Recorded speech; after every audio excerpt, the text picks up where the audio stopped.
Like, what is it seasoning? It's a hot fajita that just comes out and it's just sizzling. Attention-seeking behavior, baby. If you order fajitas at a Mexican restaurant, you want all the world's eyes on you. You heard it here first, ladies and gentlemen. Thanks for joining us. You're back in the team room. Hot take on getting fajitas Listen, if you get fajitas at a Mexican restaurant, you want the attention. That's attention-seeking behavior. As that stuff sizzles and comes out, everybody's like, "Oh, what is that? Are they making guacamole right at the side of the table?" Fantastic. Oh wow! Man, I want the fajitas? I can't have the fajitas. Are those the 3 different meats? Does he have steak, chicken, and shrimp? Ooh, yeah. I love how you're always you're a hair's breadth away from going into Macho Man Randy Savage. You were like, oh, does he have steak, chicken, and shrimp? Ooh, yeah. Ooh, brother. Cream rises to the top. Except it's cojita cheese. The cojita cheese. I like it. Anyway.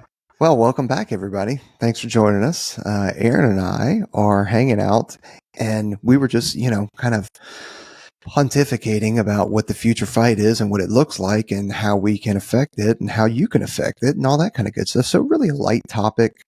Definitely don't need to navigate any kind of classification issues or sensitivities or anything.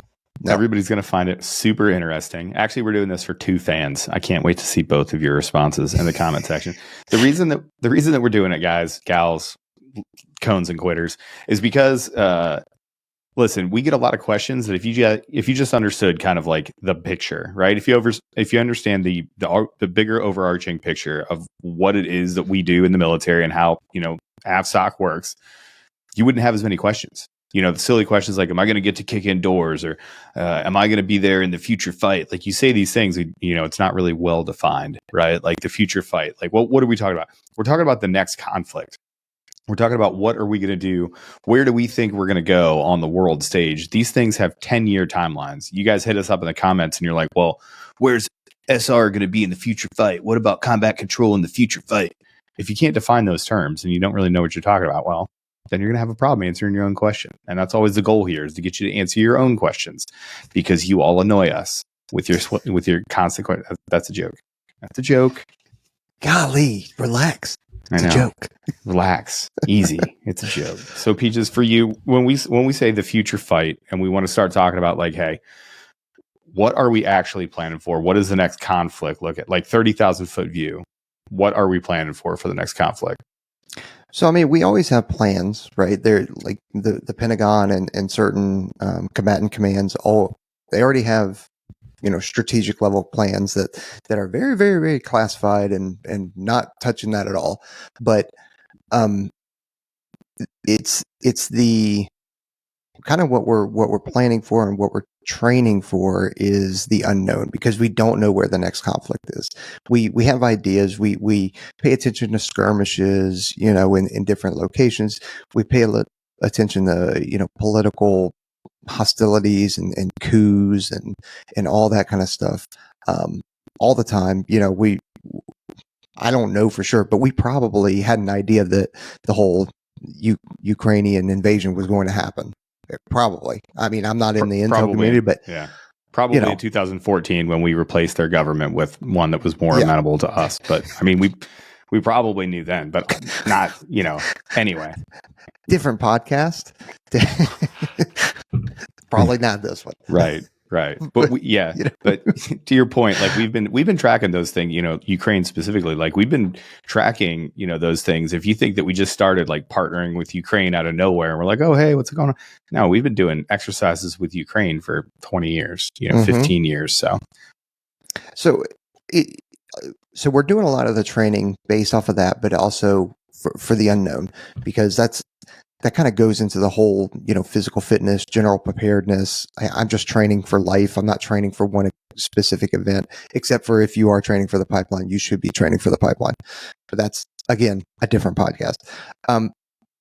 So the way we kind of structure stuff, at least in my kind of realm right now, is we look at a couple different areas and a couple different assets that are out there, like different types of planes and different types of terrain and threat environments and anti-aircraft stuff and that kind of thing.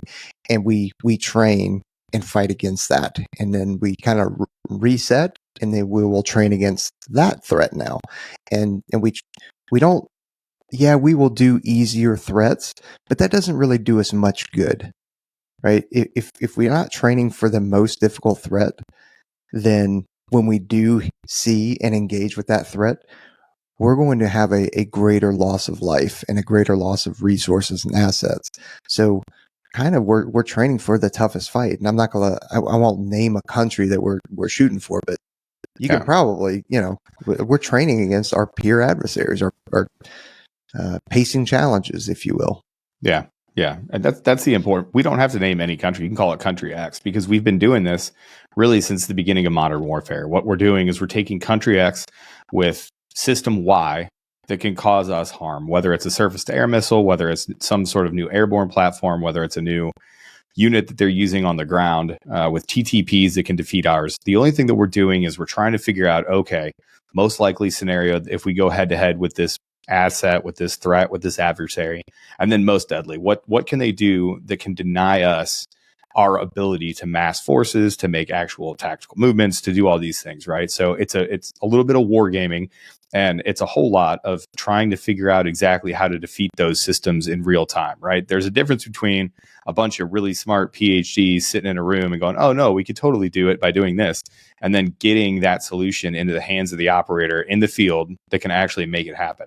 So this may seem like a whole bunch of stuff that doesn't matter to AFSPEC War. It matters to you that's training for the pipeline, but just we'll feed you baby birds. Just follow this little string, because we're going to go all the way down into the weeds to get to where you are.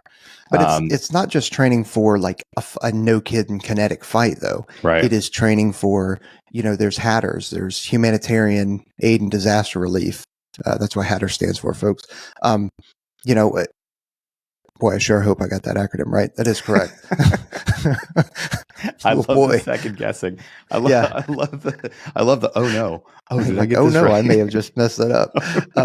Anyway, so it could be things like that. We will. That's why we have the JSETs, the Joint Combined Exchange Training, and why we hold exercises sometimes in the U.S. And it's not because to train to take over the U.S., but like if you use Hurricane Katrina as an example, or any of the flooding that's been happening here in Vegas, up in Mount Charleston, right? Mm-hmm. The National Guard went in there to get people out because the flooding has been so bad here, and that is Katrina. We practice those things stateside, but also in other countries with other countries, because we're going to be helping them out. So it's training to that kind of level as well. So could you call that a future fight? No, but it's in a future incident or future event that you need to be prepared for, because the military is going to get called in on nearly everything. And when I say military, I mean National Guard as well. That is the total force that we can get called to go do that kind of stuff. Right. So when you see a lot of these changes happen, right? So when you see, we removed, dive school from the combat control pipeline, or, we decided that we're not going to do as much focus on we're still going to produce JTACs, but there's not the need for JTACs. So we're not going to have as many JTACs floating around. We're going to focus more on global access. When you see that, you're like, oh man, this is dumb. We don't even know what we're doing. That came from maybe 10 years of study of what it is that we need to do to evolve as a force. That came with a long tail of people making decisions of this is the way that we're going. In the midstream, like Peaches is saying, you have these things that pop off, these avalanche rescues, you have hurricanes, you have earthquakes that happen. Like people forget, but when the earthquake hit San Francisco out in California in the 80s, the Moffat dudes showed up to that bad boy. PJ showed up to that for confined space rescue. And, we were at Hurricane Katrina for everything. We went down to Haiti and, the Fukushima nuclear reactor, mm-hmm. Special tactics responded to that bad boy and got that airfield open back up. So as these things happen midstream, those are just kind of like folded in to our overall preparedness of where we're going. And you hit the nail on the head when you're talking about working with partner forces too. America can't, and in my personal opinion, shouldn't be everywhere in the world policing everything all the time. There should be a whole coalition of partners. Now, they might not be as capable, those partners should have to, hold their own for a little bit, but they should be able to hold their own for a little bit until, if they need our assistance, we can come in there and help them out. But just like we talked about in the Soft Truths, check out the Soft Truth series. We went, Soft Truth 1 through 5. This is sort of like the same thing. Like, you can't make those relationships happen after an incident has occurred. You can't hope that they're just going to be okay. You have to back that up with training, and you have to back that up. A plan has to evolve and say, okay, this country, like, let's say, country X is right next to country Y. Country Y is a bad actor. Country Y is somebody that is, not in line with world stability. Easiest way to put it. Well, you have to get to country X, and you have to say, hey, what happens if these guys come over here? What happens if there's a mass casualty that you guys have to deal with? What happens if there's a natural disaster that puts you at a disadvantaged position? It's in our best interest to help country X. So we're going to go and we're going to exercise with country X and help them out and help them figure out exactly what it is that they need to do to protect their own borders, protect their own people, make sure that they're okay, because in the end, it benefits everybody. Yep. Yeah. And I don't think you're going to find, like, if we're going to use disaster and humanitarian aid, I don't think you're going to find anybody that's saying we shouldn't have gone into Fukushima to help out, or Pakistan during the earthquake, or Haiti, or anything, I don't think so. I mean, maybe there's probably some out there, but I mean, that's a righteous cause, going and doing that. And to your point about, the actual future fighting and training and that kind of stuff. I mean, that is why we have the J sets. That's why we have, your red flags. Yeah. There are some, for folks that out there, a flag is called an exercise, or we call an exercise a flag, at least on the Air Force side of the house. And there's green flags, red flags. The most famous one's probably red flag, but and sometimes it's U.S. only, sometimes it's a whole bunch of countries that they're focusing on a certain part of the world and that kind of stuff. So,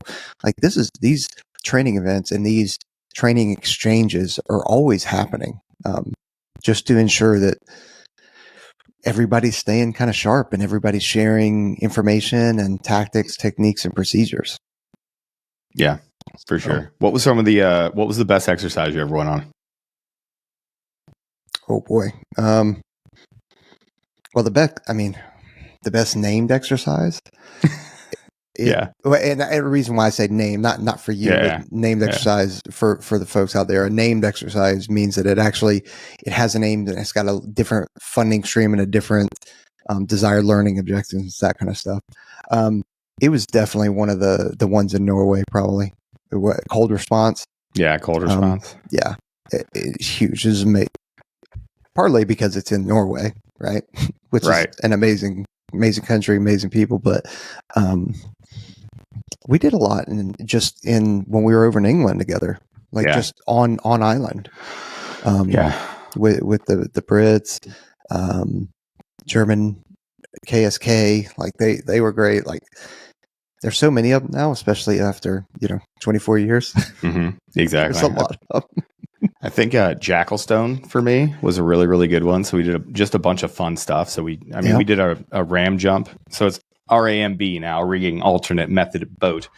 But back in the day, they were called rams drops. But we did a rams drop into the Adriatic Sea. So that was great. The strongest operator on the face of the planet, Nick.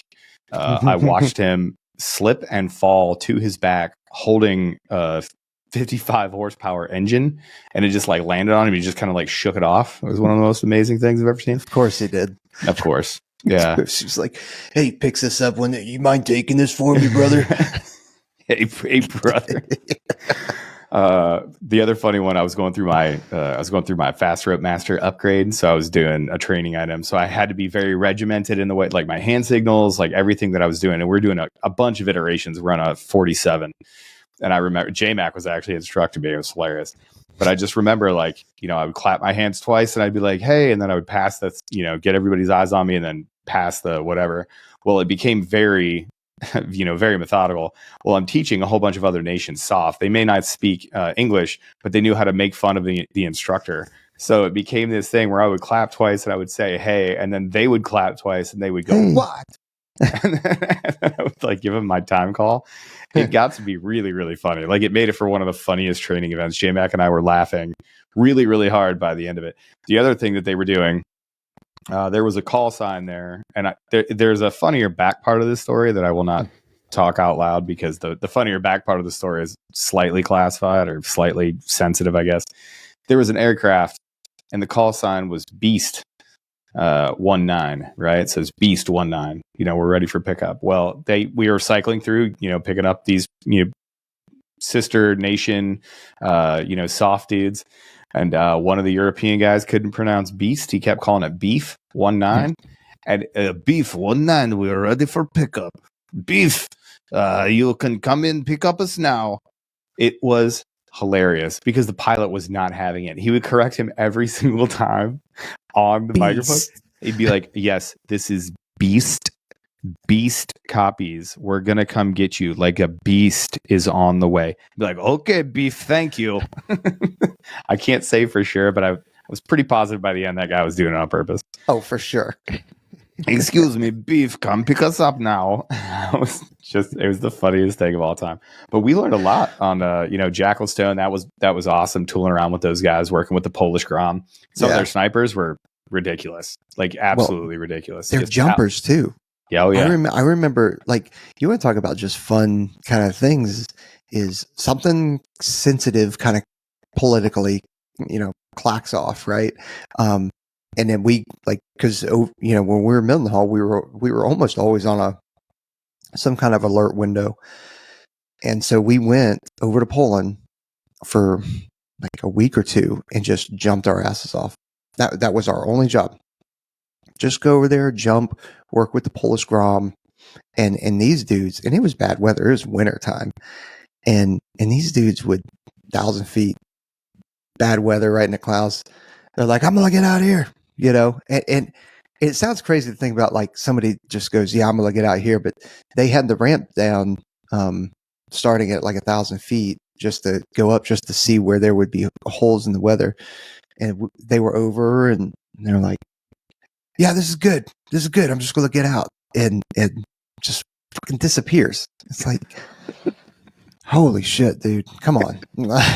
My favorite story about that is we were in Norway and we were going to do a free fall jump. So you and I got to do the static line jump on the frozen lake, which is pretty sweet. But there was a free fall jump that was supposed to go off too. And the Norwegians were super amped up about having an American jump master do it. So they wanted CA to do it.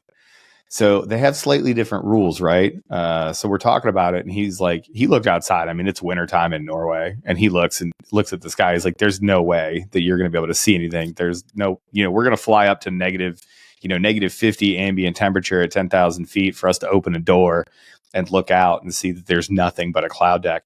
And they're like, well, no, our regulations say that we can jump as long as we have a working GPS and that the cloud cover isn't under 3,000 feet. Those are their regulations, right?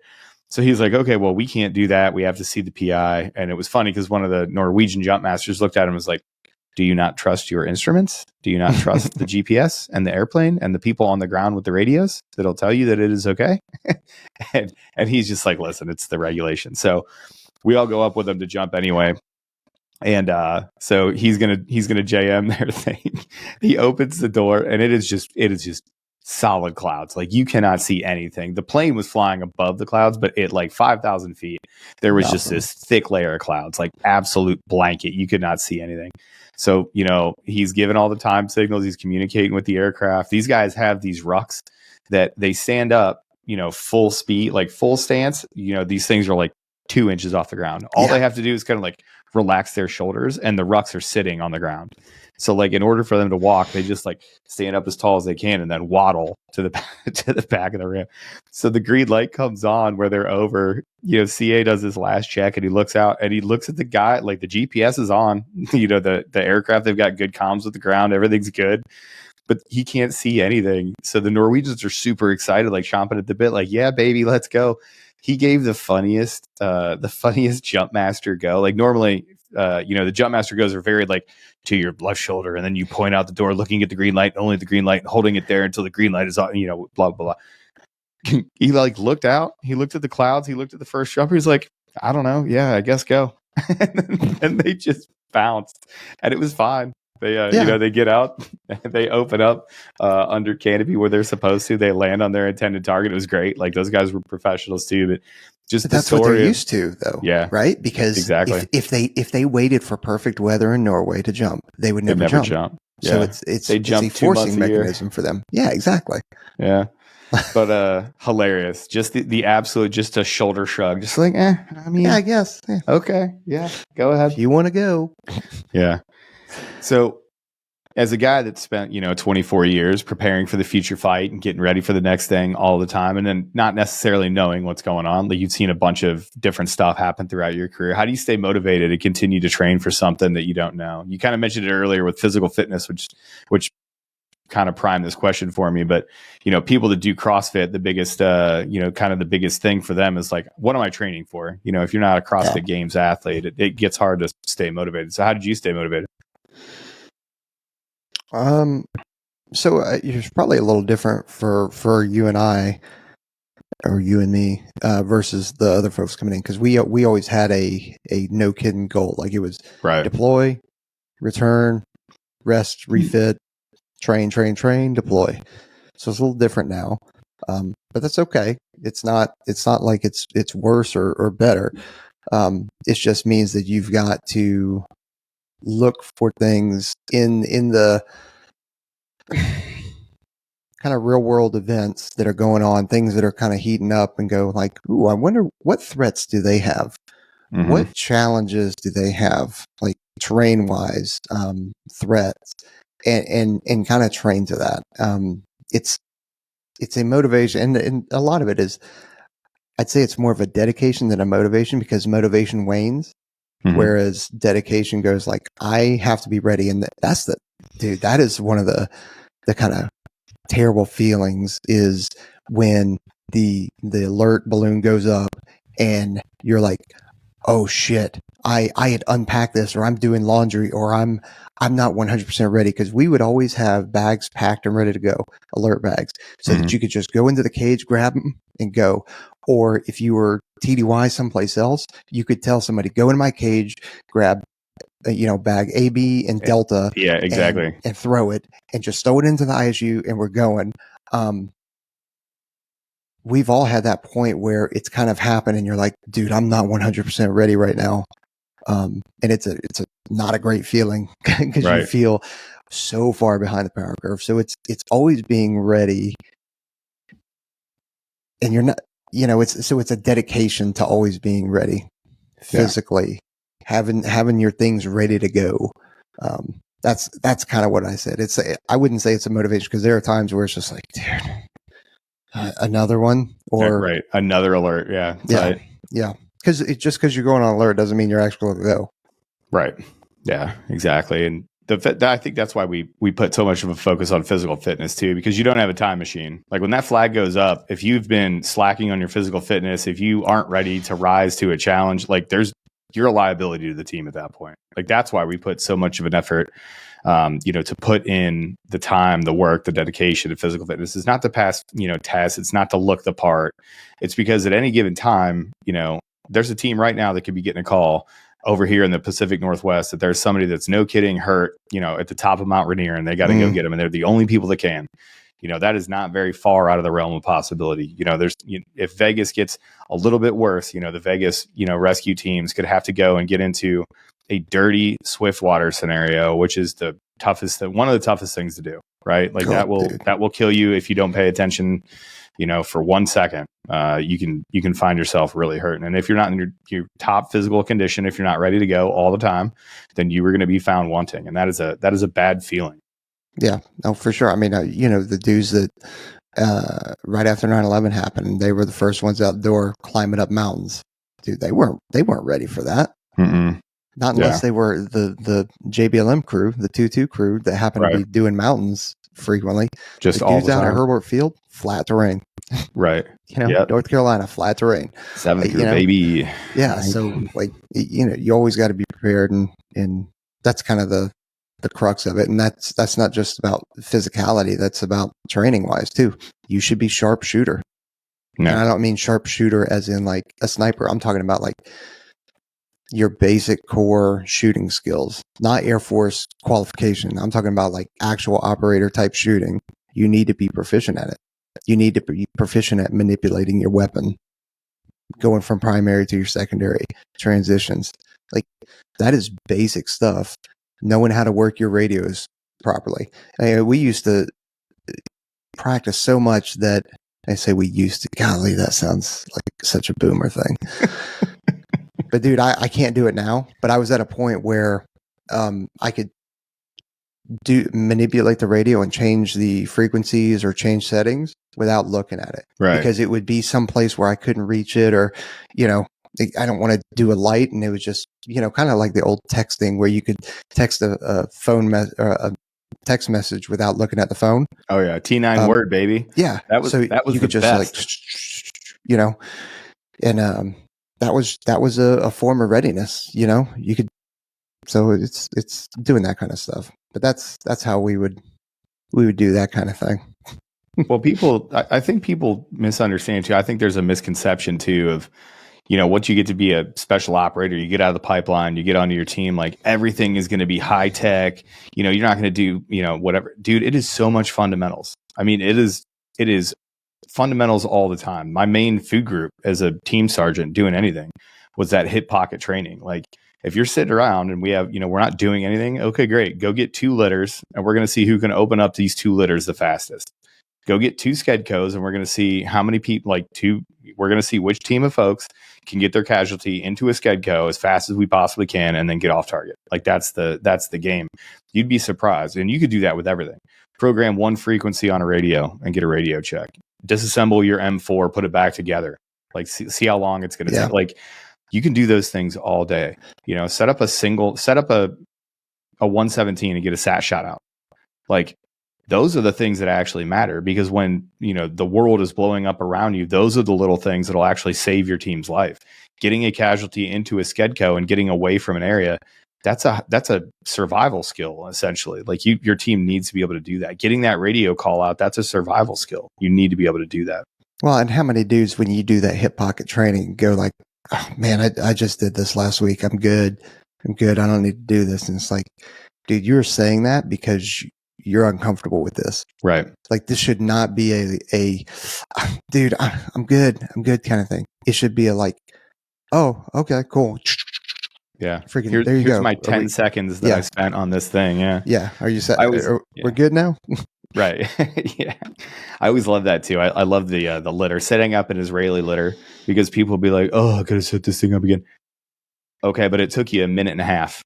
Like it shouldn't take you a minute and a half to do that. That's, probably a 10-second drill, throw the litter out, twist the handles, kick it, call it good. But I love watching people struggle with that. I don't know why, but there's a little part of my heart that just, it makes me laugh. All right, don't come to Vegas asking me to set one up though. It's been a while. It's been. I'll program the shit out of radio right now though. I surprised the guys a couple months ago when I was out on the range. I was a little rusty for sure.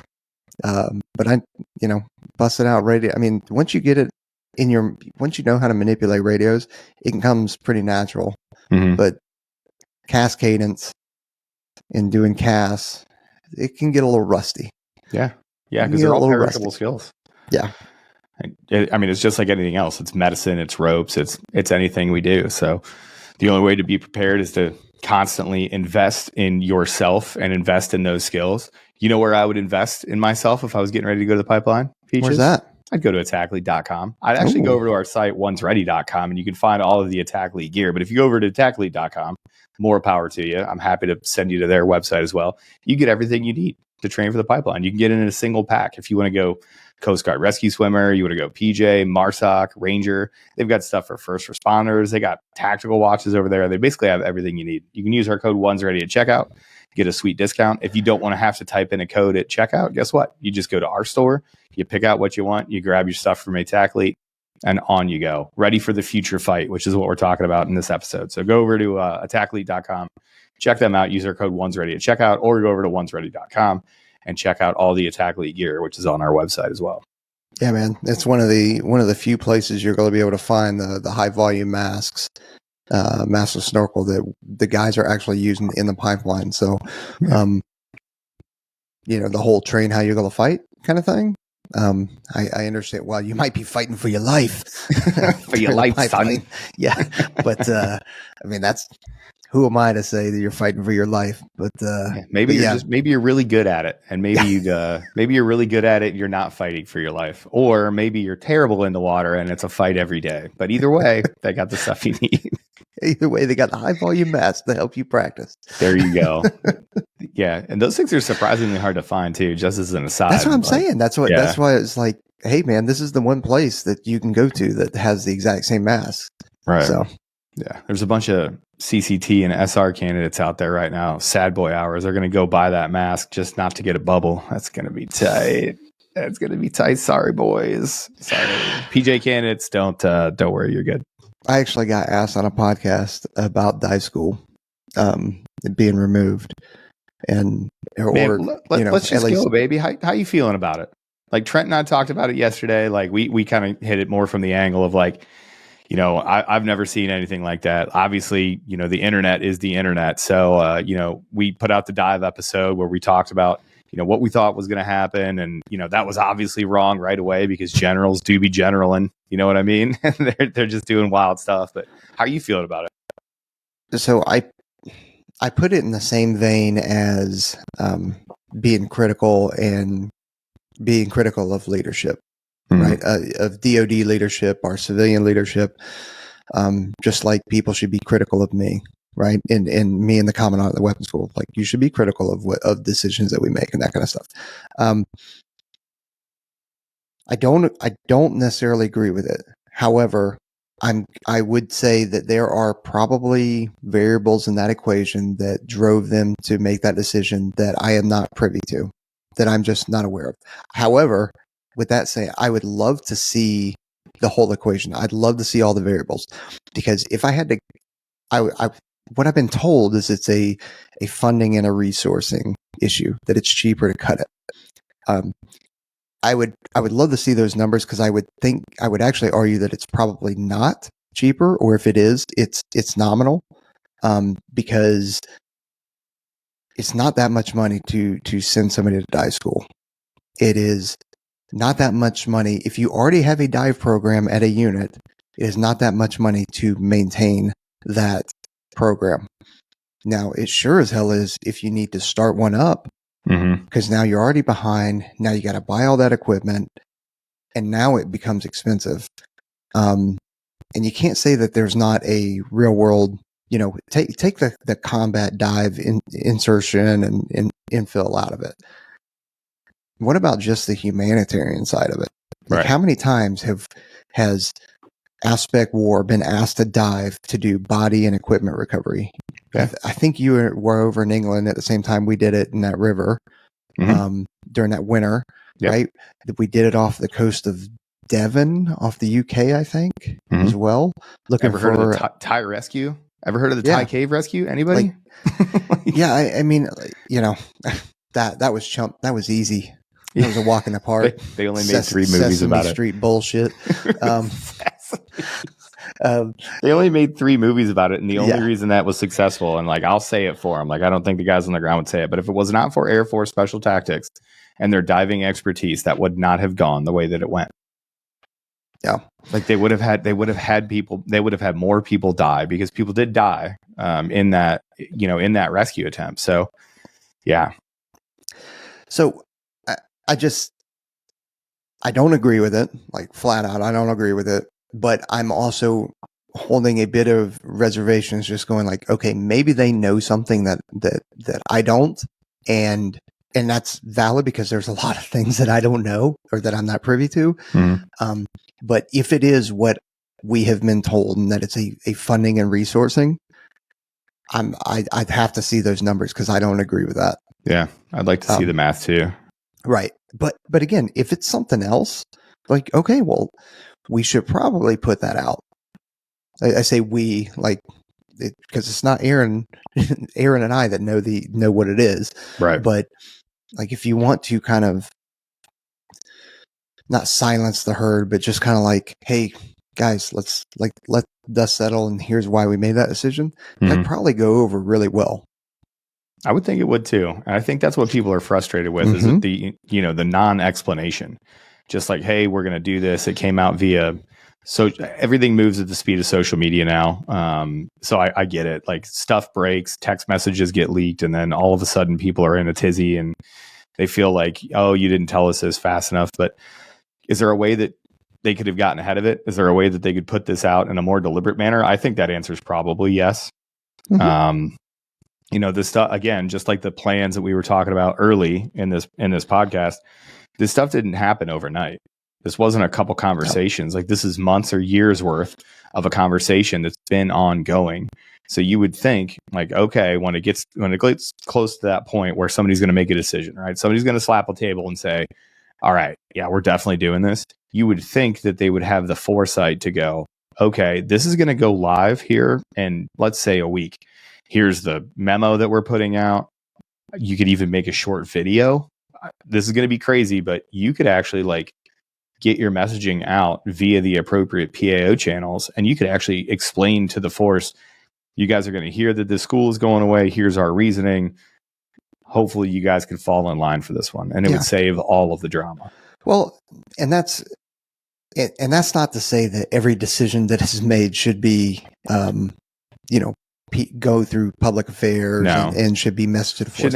It shouldn't have a press release. Right. We don't have time for all that. We're not saying that. What we're saying is that when a massive cultural decision is made like this, that is definitely going to be emotional because Aspect War are a bunch of emotional freaking people. Oh, yeah. We are, and I like to say we're passionate. That's a nice way of saying. Yeah, I was going to say more passionate, but like there are certain things that we hold near and dear to us because they mean a lot to us, and the reason why they mean a lot to us is because we have had people die next to us doing that kind of stuff. That's why it's emotional and passionate for us.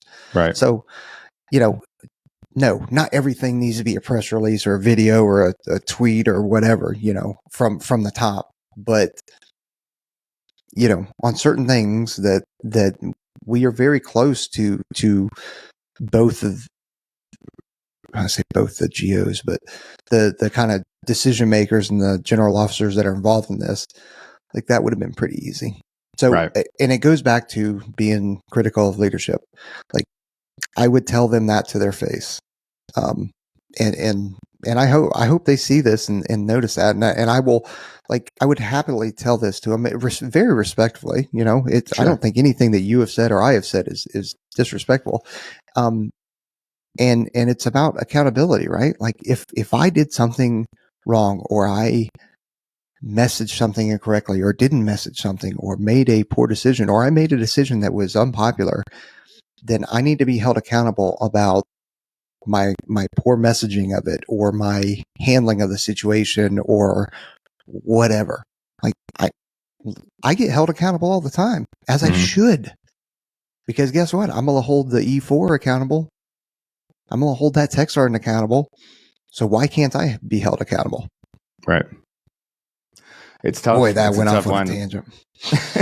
No, that's the got him.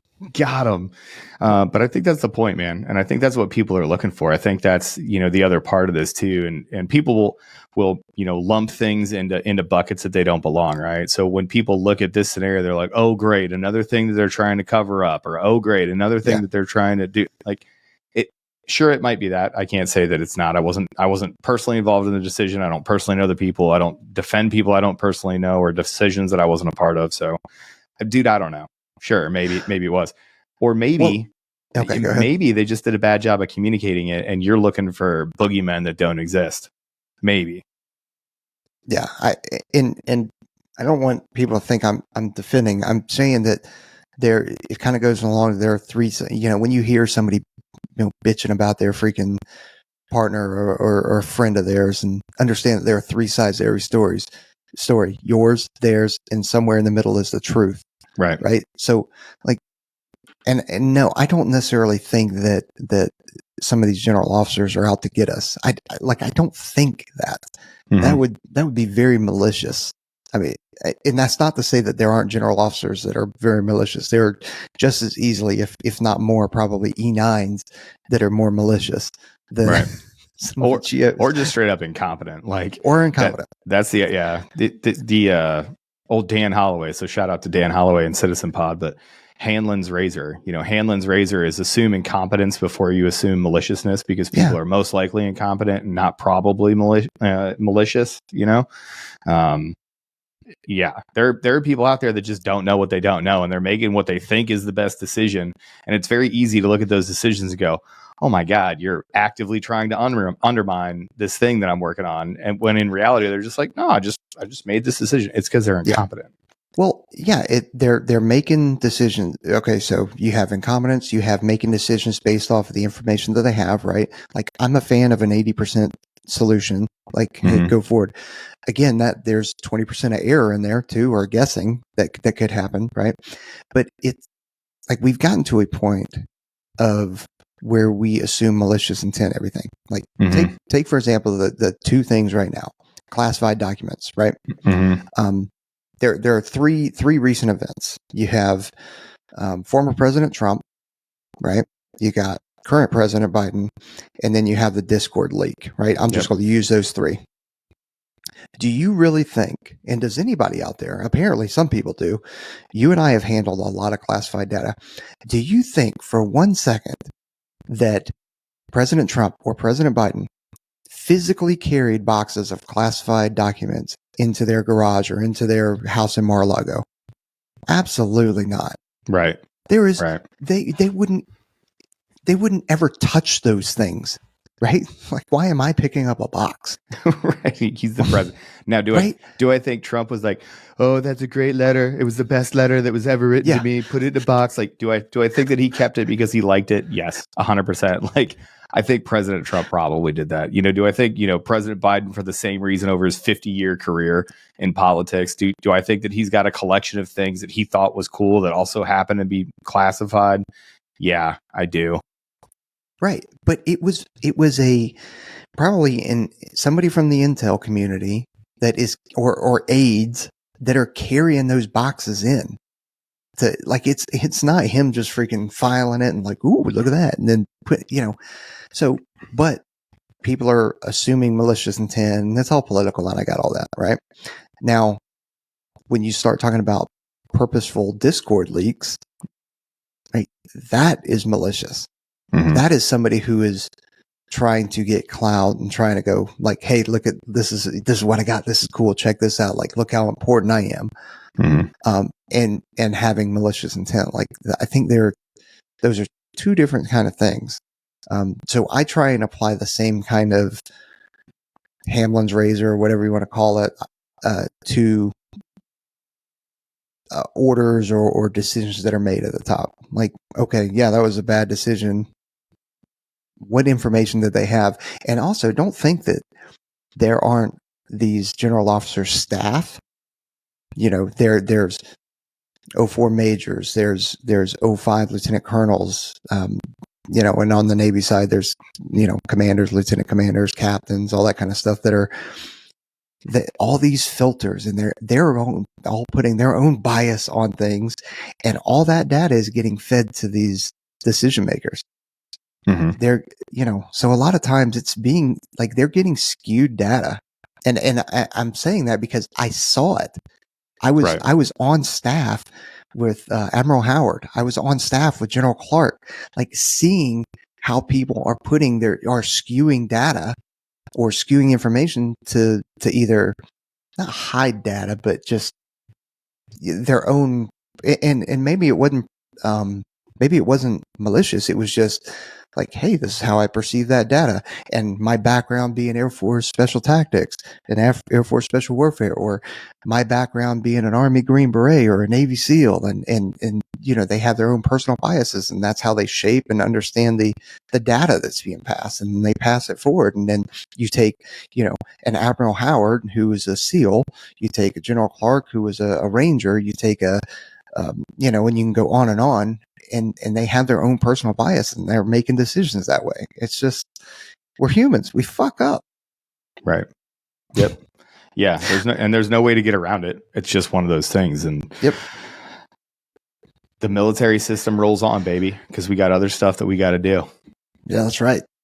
Yeah, Boy, brother. That's right. Oh, yeah, brother. Yeah, brother. Boy, we went off on a tangent there. We really did. You know what? But it was a good one. I'm happy about it.